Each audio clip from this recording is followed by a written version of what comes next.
नमस्कार दोस्तों, जय श्री राम। आप सभी का आपके अपने YouTube चैनल द हिंदू सौर में हार्दिक स्वागत अभिनंदन है। साथियों, आज ये मेरा वीडियो पूरा देखिएगा आप सभी लोग।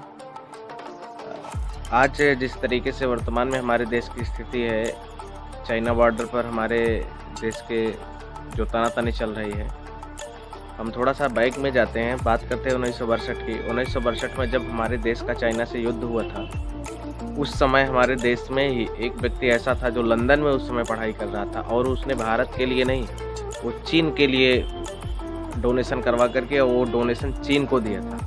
साथियों, हम आज बात करेंगे मणिशंकर अय्यर के, जो कांग्रेस के नेता हैं। साथियों, मणिशंकर अय्यर का जन्म 1941 को लाहौर में हुआ था। उस समय भारत एक था, भारत विभाजित नहीं था। अभिन्न भारत में लाहौर में इसका जन्म हुआ था।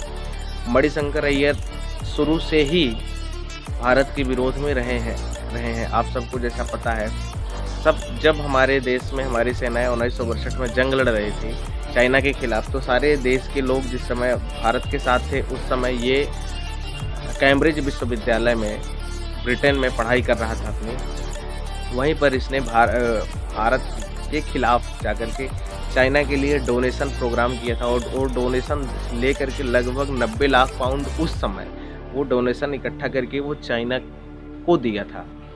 उसके बाद मणिशंकर अय्यर उस समय ये किया था। सन 80 और 85 के दशक में ये तमिलनाडु का रहने वाला है। तमिलनाडु में एंटी हिंदू कार्यक्रम ये चलाया करता था। एंटी भारतीय सनातन संस्कृति के खिलाफ, भारतीय संस्कृति के खिलाफ ये कार्यक्रम चलाता था। उसमें इस कार्यक्रम के तहत भारतीय संस्कृति को बदनाम करना, भारत को बदनाम करना इसका मुख्य लक्ष्य था।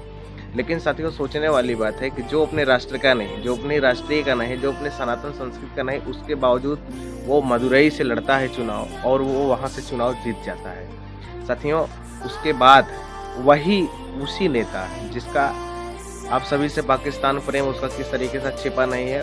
पाकिस्तान का एक नेता है कसूरी से इसका बहुत अच्छा संबंध है। ये अक्सर पाकिस्तान जाता है और जाने के बाद इसका जो भी उलूल जुलूल काम है आप सभी लोग जानते हैं।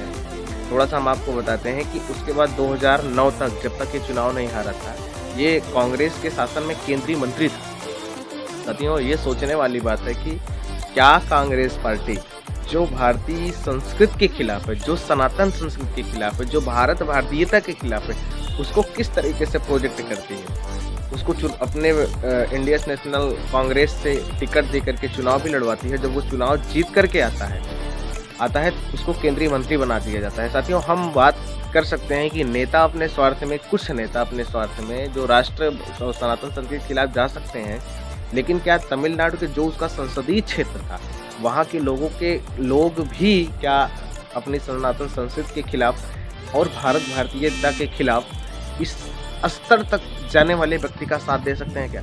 साथियों, ये प्रजातंत्र है। प्रजातंत्र में जनता ही सब कुछ होती है, लेकिन एक कैसी विडंबना है कि इस तरीके के राजनेता भी हमारे देश में केंद्रीय मंत्री बन जाते हैं। अब जिस तरीके की मणिशंकर अय्यर की सोच है, ऐसे सोच के जब राजनेता हमारी सरकार, हमारी सत्ता में रहेंगे, तो वो क्या हमारे भारतीयता और सनातन संस्कृति को बढ़ाएंगे या उसको घटाएंगे? आपको हम बता रहे कि इसका संसदीय क्षेत्र में मैं पढ़ रहा था इसके बारे में कि एंटी हिंदू का नाम दे करके इसने एंटी जो भी होता है अपना मनुवाद, एंटी मनुवाद का नाम दिया था, लेकिन वो वास्तव में जो था वो सनातन संस्कृति और सनातन सभ्यता के खिलाफ था। साथियों, निस्संदेह उसका अपना स्वार्थ रहा होगा, लेकिन ये प्रश्न मेरे समझ में नहीं आया कि वहाँ के जिस संसदीय क्षेत्र से ये चुनाव लड़ा था, वहाँ के लोगों के मन में क्या सोच थी जो इसको चुन करके अपना प्रतिनिधि बना करके भारतीय संसद में इसको बैठाते हैं। फिर बीच में ये अलगाववादी नेताओं से भी जा करके मिलता है, उसकी भी समाचार आती है, बहुत सारे आते रहते हैं। साथियों, आप सभी लोगों से मेरा निवेदन है कि मणिशंकर अय्यर के बारे में पढ़िए, आप लोग थोड़ा सा जानिए। मुझे जो भी सीमित जानकारी मिली है, मैं वो आपको सीमित जानकारी दे रहा हूँ।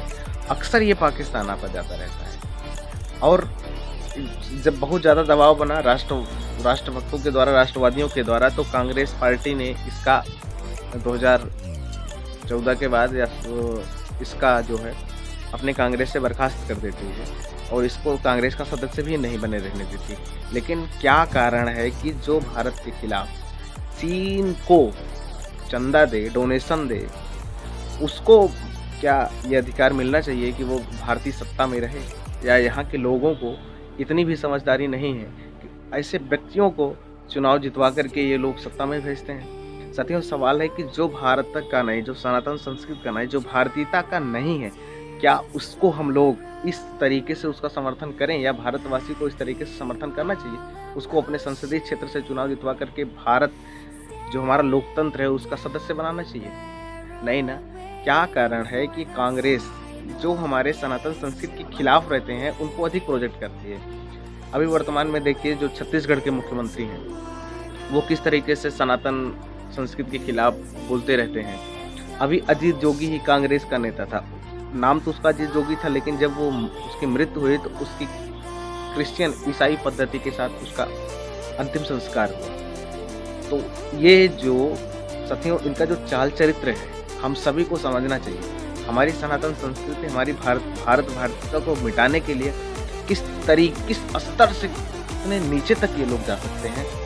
आप सभी लोग पढ़िए, समझिए। जब तक हम लोग पढ़ेंगे नहीं, समझेंगे नहीं, जानेंगे नहीं, तब तक तो समझ में आने वाला नहीं है। ठीक है, आपका जन्म लाहौर में हुआ था, कोई बात नहीं है, लेकिन इस देश का आपने नमक खाया है। ये राष्ट्र आपको प्रतिनिधि बना करके, इस राष्ट्र के ही लोग संसद का सदस्य बना करके आपको नामित करके संसद भवन में भेजते हैं। आप केंद्रीय मंत्री होते हैं, उसके बावजूद आप इस राष्ट्र के, इस भारत के, इस भारतीयता के नहीं होते हैं। इतनी ओछी राजनीति नहीं करनी चाहिए। दोस्तों, मेरा ये वीडियो आप सभी को अगर पसंद आए तो लाइक करिए, कमेंट करिए, शेयर करिए और मेरे चैनल को सब्सक्राइब करिए। ये आपका अपना चैनल है और हम मेहनत करके, पढ़ करके इसी तरीके से इन सब के बारे में जानकारी लेकर के थोड़ा बहुत जानकारी देने का प्रयास करते हैं। अच्छा लगे तो शेयर करिए साथियों। अगले वीडियो में आपके साथ फिर मिलेंगे, तब तक के लिए जय हिंद।